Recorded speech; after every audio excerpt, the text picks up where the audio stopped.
Doctor صاحب یہ فرمائیے کہ کلونجی، اس کے بارے میں حدیث میں آتا ہے کہ ہر بیماری کی یہ یعنی کہ دوا ہے، شفا ہے اس میں سوائے موت کے. آپ کس طرح سے اس کو استعمال کرتے ہیں، مریضوں کو کراتے ہیں، کیا احتیاط کرنی چاہیے؟ الحمدللہ رب العالمین. یہ جو کلونجی ہے نا، الحمدللہ یہ میری پہچان ہے.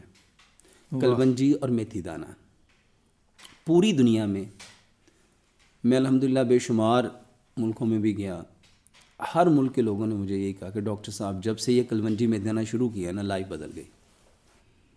اور میں نے نبی صلی اللہ علیہ وسلم کی اس حدیث کے اکارڈنگ میں نے بلائنڈ ٹرسٹ کرتے ہوئے میں نے اس کے اوپر کام شروع کر دیا. واہ، حدیث پہ اعتماد کرتے ہو کہ اس میں شفا ہے، بے شک. اور ہر مریض کو یہی دیا.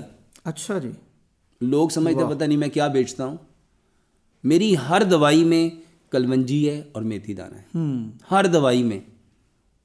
چاہے آپ کو شوگر ہے، چاہے آپ کو بلڈ پریشر ہے، چاہے آپ کو کولیسٹرول ہے، چاہے آپ کو ٹرائیگلیسرائڈ ہے، چاہے آپ کے لیور کا پرابلم ہے، چاہے آپ کے کڈنی کا پرابلم ہے، چاہے آپ کے یورک ایسڈ کا کوئی پرابلم ہے، آپ کو آرتھرائٹس ہے، آپ کو آسٹوملیشیا آرتھرائٹس ہے، روماٹائڈ آرتھرائٹس ہے، آپ کو برین ہیمریج، ایون کہ کینسر ہے، ہر مریض کی دوائی یہ کلونجی میتھی دانہ ہے. واہ، کیسے کھائیں ڈاکٹر صاحب اسے؟ اس کا سب سے بہترین طریقہ یہ ہے کہ اس کا پانی پیا جائے.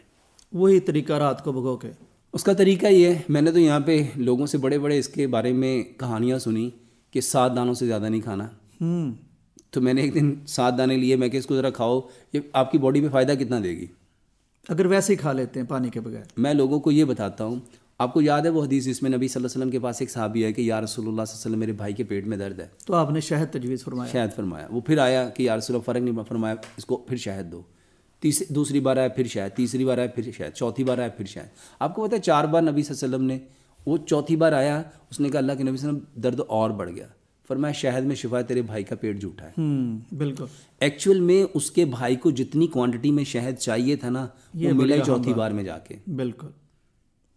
کلونجی بیماری اتنی ڈوزز بھی چاہیے، اتنی ڈوزز ہم کہتے ہیں شاید فوراً ہمارا کلونجی اور میتھی دانے کے بارے میں میرا یہ دعویٰ ہے کہ 5 گلاس پانی لیں، ٹھیک، 1 بڑا چمچ کلونجی کا اور 1 بڑا چمچ میتھی دانے کا ڈالیں. اس میں ایک تیسری چیز اگر اور ایڈ کر لیں وہ ہے مورنگا. اگر ان 3 چیزوں کو رات کو بھگو دیا جائے، 1 لیمن ڈال کے اس کو اچھی طرح بھگو دیا جائے اور اس کو ٹھنڈا کر کے اس میں 4 سے 5 پتے سبز دھنیے کے، 4 سے 5 پتے پودینے کے، 1 انچ کا ٹکڑا ادرک کا اور 2 سے 3 انچ کا ٹکڑا کھیرے کا چھوٹا چھوٹا کاٹ کے اس کے اندر ڈال دیا جائے. یہ ایک بیسٹ الکلائن واٹر ہے. زبردست. اب جو سائنس جانتے ہیں ان کو پتہ ہے کہ ہماری باڈی میں جتنے سیکریشن ہیں وہ ایسیڈک ہے، جبکہ اللہ سبحانہ و تعالیٰ نے ہمیں الکلائن پیدا کیا ہے، ہمیں مٹی سے پیدا کیا گیا ہے. ہماری ابتدا مٹی ہے، ہماری انتہا مٹی ہے، مٹی سے پیدا ہوئے ہیں، مٹی میں واپس جانا اور کل قیامت والے دن مٹی سے دوبارہ اٹھائے جانا ہے. اور مٹی سے ہی ہمارے لیے شفا ہے، مٹی میں شفا. اب یہ جو الکلائن ہے یہ ایکچوئل میں الکلی جب ایسڈ سے ملتی ہے تو اس کو نیوٹرل کرتی ہے. اس کے پیچھے جو راز ہے نا، وہ راز یہ ہے کہ اللہ سبحانہ و تعالیٰ ہر بندے کو نیوٹرل کرنا چاہتا ہے. اور انفارچونیٹلی اب جھگڑا کیا ہے، ایک طرف مٹی ہے ایک طرف آگ ہے. مٹی آدم ہے اور آگ شیطان ہے.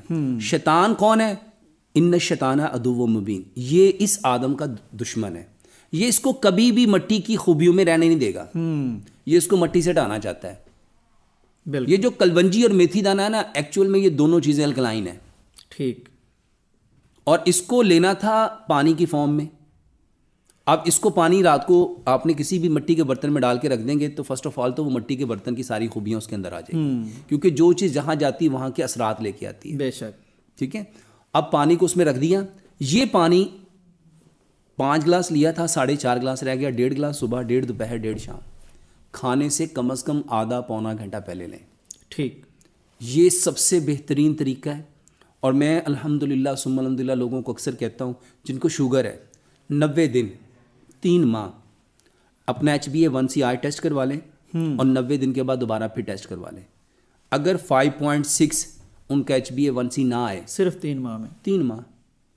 اور یہ جو لوگ کہتے ہیں نا کہ پینکریاز دوبارہ کام کرتا ہی نہیں ہے، جی، یہ اللہ پہ بہتان ہے. واہ. جیسے میں نے پہلے بھی آپ کو یہ بات کہی کہ بندے کی عمر 70 سال ہے تو پینکریاز کی عمر کتنی ہونی چاہیے؟ سوچنے کی بات ہے. بالکل صحیح، اتنی ہونی چاہیے جتنی عمر ہے. یہاں کہہ رہے ہیں کہ بس پینکریاز خراب ہو گیا.